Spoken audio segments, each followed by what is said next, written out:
Film friends, hi. Welcome to episode 4 of Running a Production Company. In today's episode, I want to talk to you about income, ways that I make revenue so that I can keep my company afloat and keep myself afloat as an individual and a contractor throughout the city that I work in. So let's get into today's video.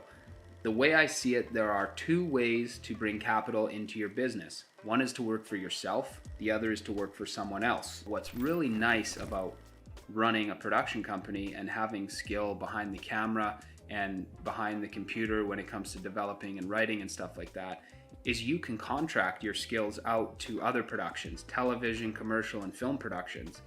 And those are nice because you can go on a set and do typically one job, sometimes two jobs. And when it's done, you wipe your hands clean of it. You don't have to bother with post-production, with editing, with all of that stuff. And so it's really nice to have that option as well. So there are two ways, right? Working for myself looks like this. I'll find a client that I am interested in working with, whether it's a sporting event, whether it's a dealership, whether it's a construction company, real estate. I'll find people who are already advertising and already marketing their stuff, and I will share my reel with them.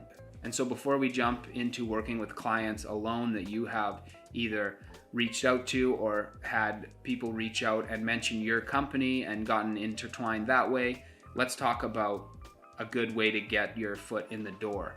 Having your demo reel. A demo reel is a portfolio of the work that you've done in the past or the work you've recently done.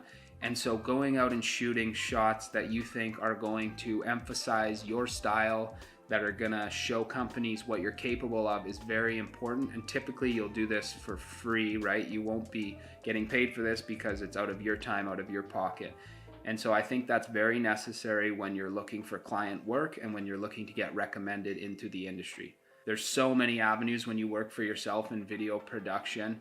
And so finding people that you want to work with and building a friendship with them is going to be really instrumental in the success of your business.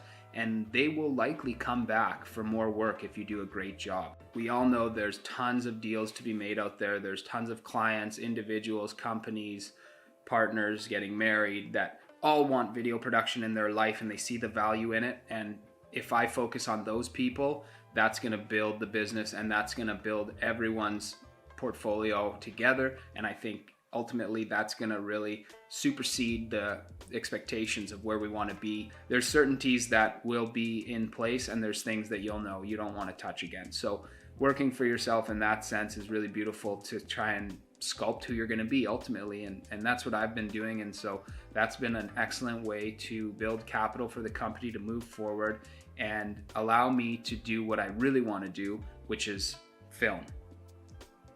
And that stems into the secondary way of making revenue and how I've pulled in capital for the company is contracting. Over the last 10 years, I've done camera operating work. I've done second AC, assistant to camera work.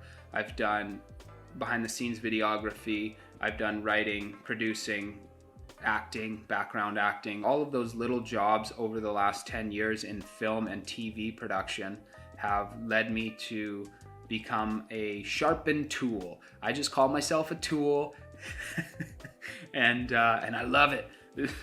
I don't know if that was a good analogy, if a sharpened tool is a thing people call themselves these days, but you know, being a weapon or a sharpened tool, if you will, is a good thing in this production world because there's so many people that are really good at what they do and there's so many people that can take your job if you're not consistently on a level of I'm there, I'm gonna show up, if you need me, I'm gonna be there, I wanna be there, this is how it's gonna be.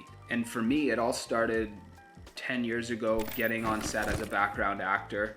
I had met some individuals in the months to follow that I still work with today. I've made friendships with people who call me on set. We just finished a feature film with a good friend of mine, Darcy.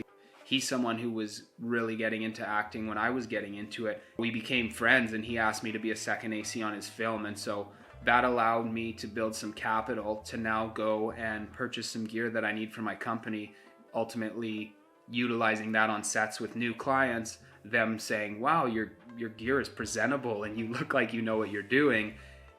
And that will then snowball back into more film work, which then converts back into adding gear to my list that I need for my production company to grow. So that's a really good avenue to take in this film and television and commercial production world.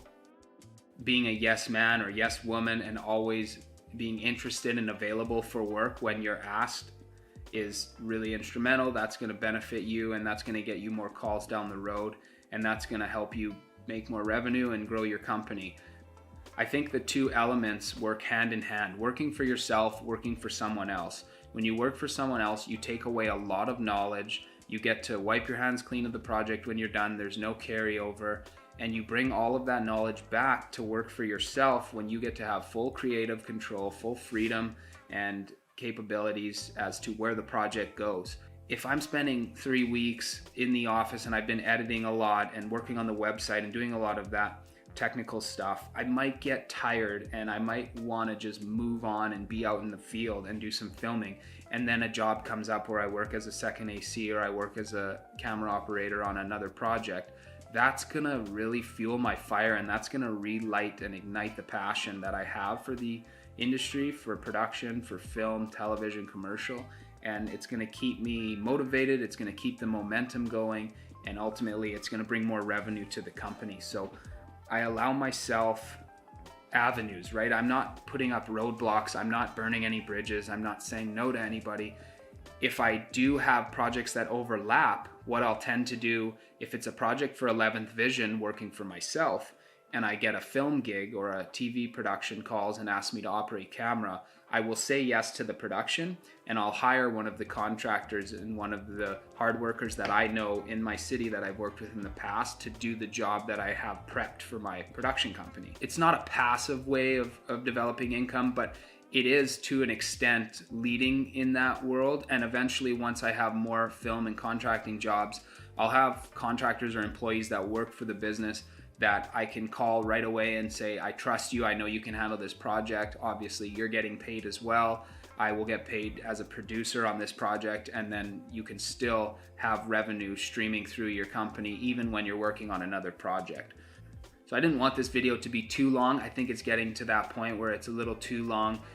I'm not putting out anything that's super intricate or hard to understand here on YouTube. I'm trying to make it easy and add value to people that are new to the industry, and people that value these videos are typically those people. I get some really nice comments from people who are just getting into it and really don't have a clue, but they have an idea of where they would like to be. And so stuff like this, YouTube's options for film and video production are so vast, and there's so many things you can learn and so many videos you can watch on this platform. It's added so much value to my life, and right now I'm trying to give back some of that value to other YouTube goers and people that are interested in this TV, film, and commercial production world. And so I hope that this video hits home for someone, and I hope someone can take away a little bit from this video and implement that in your day-to-day if you're trying to start a production company, if you're working as a contractor. I think it's such a beautiful world to be in, and there's a lot of people out there that just convey positivity on a daily basis. So finding those people, sticking with those people, and making something beautiful is really why we're all here. So I wish everyone the best of luck. Thank you so much for watching episode 4, and we'll see you on the next one.